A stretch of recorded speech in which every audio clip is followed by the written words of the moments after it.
In this journey, I will never lie to you.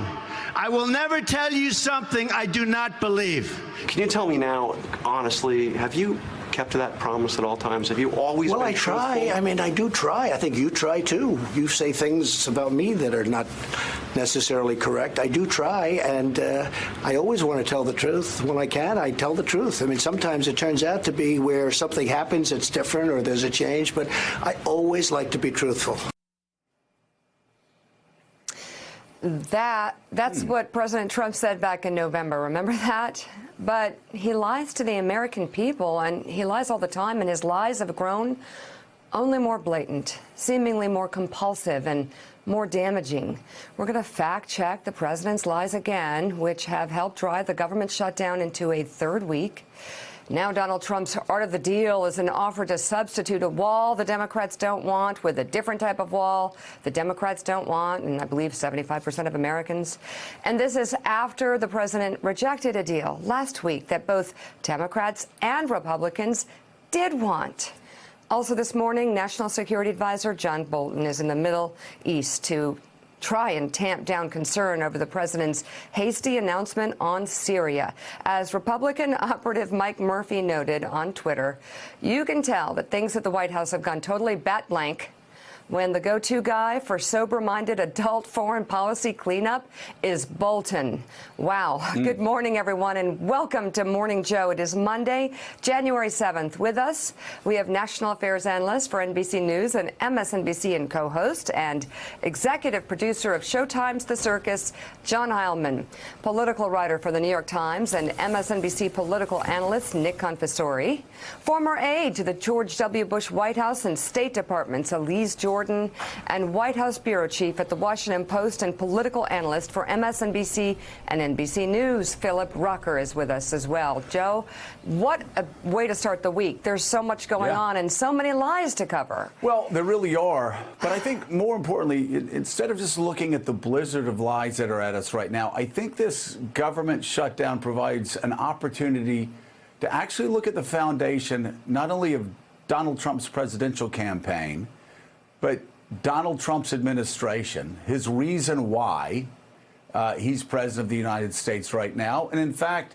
the state of the Republican Party, of Trump's Republican Party and conservatism. And it is based on a caravan of lies. You hear it, and we've heard it throughout the weekend. We've heard it over the past week. Again, this is a wonderful opportunity.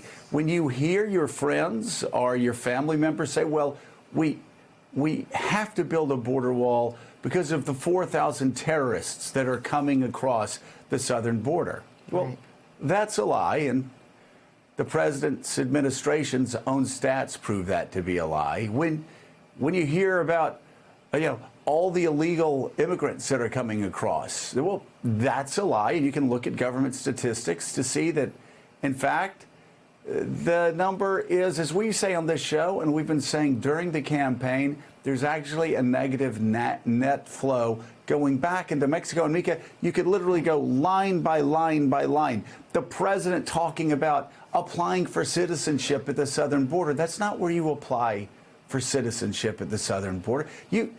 Their entire ruse of this wall, which we found out, in fact, was just a memory device so the president would remember to talk about illegal immigration. It's all a farce. It's all the little fat guy, behind the curtain in The Wizard of Oz. Except this guy's no wizard. He's just a shameless TV reality show host turned demagogue. And our government shut down because of it. And I'll tell you what, our country is going in a dangerous direction because of it. And I mean, let's just go through the lies, Mika, that are, again, debunked by the president's own statistics. Absolutely. They poured out of the administration all the lies since Friday. First of all, the reason why this is even happening. We are nearly 2 weeks into a government shutdown. But our nation is also in the midst of a crisis on our southern border. But the entire argument for a government shutdown is based on a fallacy. I mean, the crisis on the southern border. Yeah, we had a crisis on the southern border when George W. Bush was president and when Bill Clinton was president, and the number of illegal immigrants kept skyrocketing. But that number went down through the Obama administration, and it's at its lowest point in a decade, Mika. Well, the New York Times has reported that based off the government's own data, with slight variations from year to year, the number of people, it's not just from you, Joe, it's from the government's data, have either been apprehended or turned away at the southern border. It's actually decreased over the past decade. The Pew Research Center finds the number of unauthorized immigrants in the United States has fallen, according to the latest census data. I want to stop there because government data. It's government data. John Heilemann, we said it throughout the entire campaign. We talked about how Donald Trump's wall argument, and even Mike Pence lying through his teeth last week, and Mike Pence knows he was lying through his teeth last week when he talked about the crisis at the southern border, this caravan, this invasion of illegal immigrants. The number has gone down steadily over the past decade. It has. And look, I mean, we've heard, there was been some good sound on this, Joe, over the last few days as people go back, as we are this morning to some extent, and looking at the foundations of not just the kind of edifice of lies of the Trump administration, but this particular big lie that's been at the core of his campaign.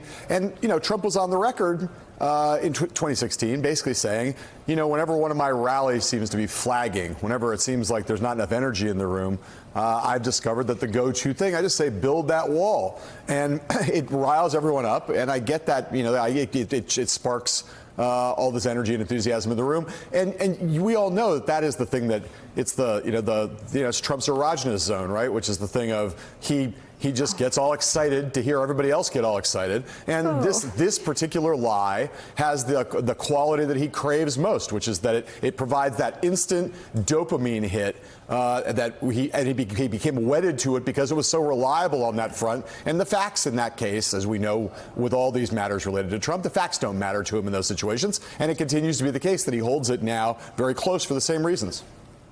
And he even admitted, Nick Confessori, that when the audience started to get bored or distracted, when they seemed to wander off, he would bring back the wall. And he would talk about the wall because he said it was the best applause line. And what about his own people admitting to the New York Times that actually this was just a memory trick for him in 2014? They came up with the idea of a wall because they knew Donald Trump didn't like to read, or perhaps he doesn't know how to read. It's hard to say.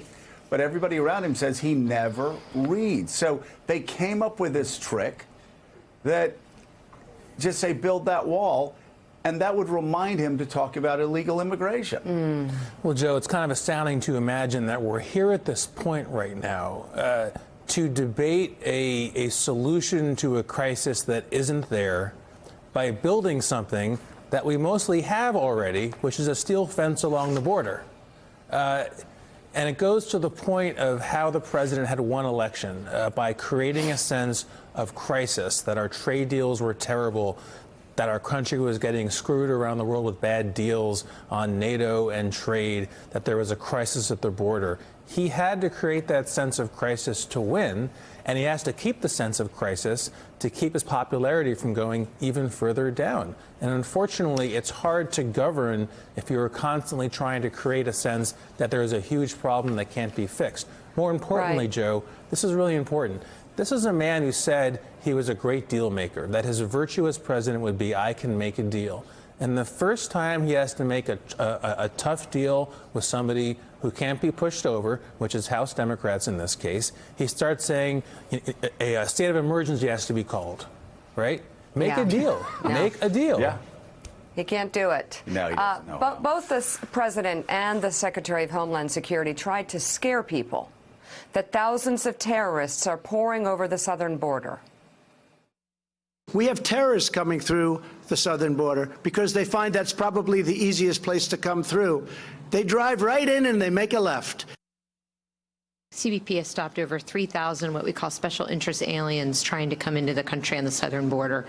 Those are aliens who the intel community has identified are of concern. They either have travel patterns that are identified as terrorist travel patterns, or they have known or suspected ties to terrorism. We're going to hand things over to Fox News' Chris Wallace for this fact check, which he did in real time with White House Press Secretary Sarah Sanders. We know that roughly nearly 4,000 known or suspected terrorists come into our country illegally. And we know that our most vulnerable point of entry is at our southern border. I know this statistic. I didn't know if you were going to use it, but I studied up on this. Do you know where those 4,000 people come, or where they're captured? Airports. Not always, but airports. certainly a large number. The State Department says there hasn't been any terrorists that they found coming across the southern border from Mexico. It's by air, it's by land, and it's by sea. It's all of the above. The most vulnerable point of entry that we have into this country is our southern border, and we have to protect it. And the more and more that individuals they're not coming across the southern border, trouble, Sarah. They're coming and they're being stopped at airports. They're coming in a number of ways. They're certainly, I'm not disagreeing with you that they're coming through airports. Oh, my goodness. So Elise Jordan, Sarah Huckabee Sanders, the president's spokesperson, caught lying on Fox News.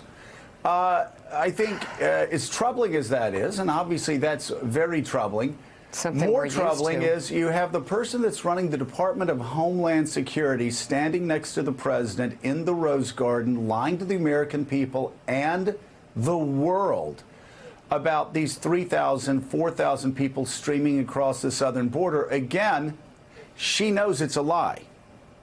She knows that her own statistics prove it out to be a lie. And so she's lying through her teeth for political purposes.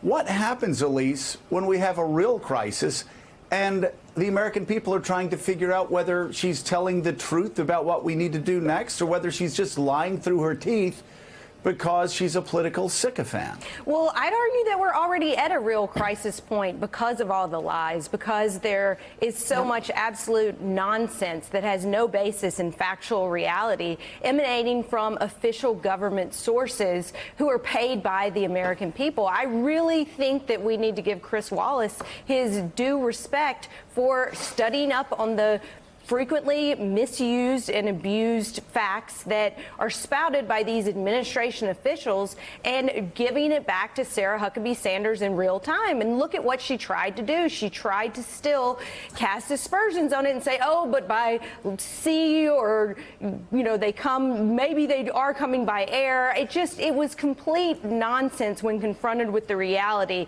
that, yes, most illegal immigrants are detained at airports. People usually overstaying their visas. And you know what? This government shutdown, it's really putting some pressure on TSA if you're actually concerned about border security. Thanks for checking out MSNBC on YouTube, and make sure you subscribe to stay up to date on the day's biggest stories. And you can click on any of the videos around us to watch more from Morning Joe and MSNBC. Thanks so much for watching.